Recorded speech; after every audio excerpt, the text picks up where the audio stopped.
संत कहते हैं कि खूब जीवन में लगे कि सुख है, तो जैसे जो छोटे छोटे नाले होते हैं ना, थोड़ी सी पानी में उफना जाते हैं और पानी बंद हुआ तो सूख गए। कहा नालों की तरह जीवन में नहीं बनना, समुद्र की तरह बनना है। कैसी भी परिस्थितियां आ जाएं, जीवन में बिल्कुल शांत रहना है। जब जीवन में सुख आकर के निकल गया और दुख आया, तो ये सोचना चाहिए कि जैसे रात निकल जाने पर दिन आता है, ऐसी विपत्तियों का प्रारब्ध जब तक होगा वो निकल जाएंगे, फिर जीवन में उजेला आएगा, फिर जीवन में आपके मन के अनुरूप कार्य होगा। बस आश्रय परमात्मा का ले लें, हर परिस्थिति में परमात्मा का आश्रय लेकर के रखें, और संसार में क्या होता है इस पर अगर हमने ध्यान देना चालू कर दिया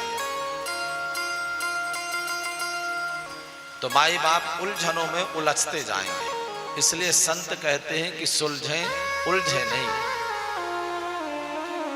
और देखिए, कभी अगर ऐसा लगे आपके जीवन में कि भाई महाराज जी कहना अलग बात है, जब जीवन में विपत्तियां आती हैं तब समझ में आता है। तो अगर ऐसा जब कभी लगे तो फिर भगवान के चरित्रों का आकलन कर लिया करें कि ये मृत्युलोक का नाम ही कष्टालय है, जहां पर प्रभु जी भी आए तो प्रभु जी के जीवन में भी विपत्तियां ही विपत्तियां आई। सोचिएगा जरा, हमारे आपका जन्म तो घर में हुआ होगा या हॉस्पिटल में हुआ होगा, लेकिन भगवान का जन्म कहां हुआ? कारागृह में। और वहां भी सुरक्षित थे क्या प्रभु जी?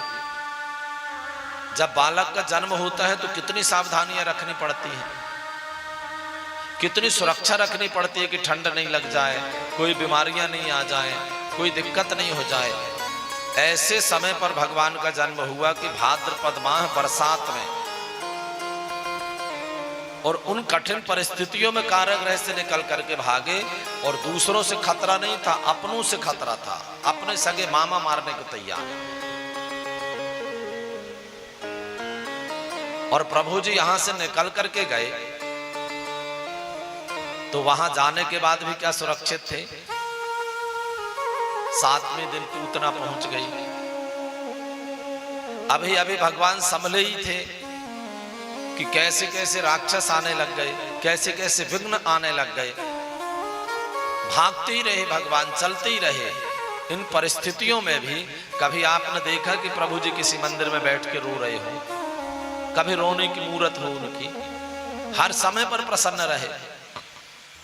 तो भगवान के चरित्रों पर विचार करके, भगवान की लीलाओं पर विचार करके, और ध्यान रखना चाहिए कि जब प्रभु जी इस मृत्यु लोक में आए, उन्हें भी यहां पर कष्ट भोगना पड़ा, तो हम सुखी कैसे रह सकते हैं?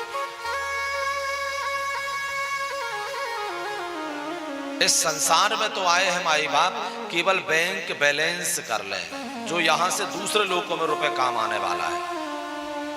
और लोग ये बिल्कुल नहीं सोचे, जो लोग कहते हैं ना कि खाली हाथ आया था खाली हाथ जाएगा, हम बिल्कुल नहीं मानते। ना मैया कोई खाली हाथ आता और ना कोई खाली हाथ यहां से जाता। जब हम आए तो प्रारब्ध लेकर के आए। हमारे प्रारब्ध में था कि 10 एकड़ जमीन रहेगी, ये मकान रहेगा, ये दुकान रहेगा, ये घर रहेगा, 2 हाथ रहेंगे, 2 पैर रहेंगे, प्रारब्ध था। क्योंकि अगर प्रारब्ध नहीं होता तो एक ही नक्षत्र पर, एक ही समय पर जन्मे हुए, एक ही माह में, एक ही सन पर जन्मे हुए एक व्यक्ति करोड़पति होता है और दूसरा व्यक्ति रोडपति होता है। क्यों? क्योंकि वो अपना प्रारब्ध लेकर के आते हैं। यहां पर कोई रिश्तेदार तो बैठा नहीं कि आप आए और आपको कहे कि लो 200 एकड़ जमीन तुमको दिए देते हैं। आप जबलपुर जाएं, आपके जेब में रुपए नहीं हो, जहां पर आपका कोई परिचित का व्यक्ति ना हो, तो बतलाइए पानी भी पीना है ना, तो लोग कहते हैं कि 20 रुपए दो भैया, बाटल 20 रुपए की है पानी की। पानी भी नहीं मिलता है। फिर आपने ये कैसे कल्पना कर लिया, कैसे विचार कर लिया कि यहां पर हम आए हैं तो यहां पर आकर के हमने कर्म करके प्राप्त कर लिया ना। अगर अभी कर्म करने से अभी प्राप्त होता तो खेत में आज ही दाना डाले आज ही फसल काट लोगे क्या? खेत में अभी धान का रोपा आज लगाए और 1 घंटे के बाद कट जाएगी क्या? तो ऐसे ही माई बाप हमने पूर्व में जो कर्म किया प्रारब्ध बना, उस प्रारब्ध को लेकर के आए और प्रारब्ध का फल यहां पर भोग रहे हैं। और यहां पर हम आप जो करेंगे उसका कुछ ब्याज के रूप में यहां प्राप्त होता है, बाकी फिर प्रारब्ध बनता है। इसलिए लोग न खाली हाथ आते हैं न खाली हाथ जाते हैं। यहां से किए हुए हमारे कर्मों के द्वारा जो प्रारब्ध बनता है उसको लेकर के जाते हैं। और देखिए माई बाप, हम अमेरिका जाएं, दूसरे देशों में जाएं और सोचे कि यहां का रुपए ले जाएं तो वहां काम आएगा? नहीं आएगा, क्योंकि हमारे इधर की मुद्रा अलग है और विदेशों की मुद्रा अलग है। क्या करना पड़ेगा उसको? यहां पर खूब मेहनत करके अगर हमें जाकर के विदेश में शिफ्ट होना है तो क्या करना पड़ेगा? यहां पर पहले खूब धन कमाना पड़ेगा और धन कमाने के बाद जाने से पहले उसको ट्रांसफर कराना पड़ेगा, अदला बदली कराना पड़ेगा। वहां की मुद्रा के बदले में यहां की मुद्रा हमें समर्पित करना पड़ेगा और जितनी मुद्रा समर्पित करेंगे उतना वहां पर उतनी मुद्रा वहां के हिसाब से मिल जाएगी। और फिर जितनी मुद्रा हमें प्राप्त हुई उस हिसाब से दूसरे देशों में जाकर के हम सुख सुविधा प्राप्त कर सकते हैं।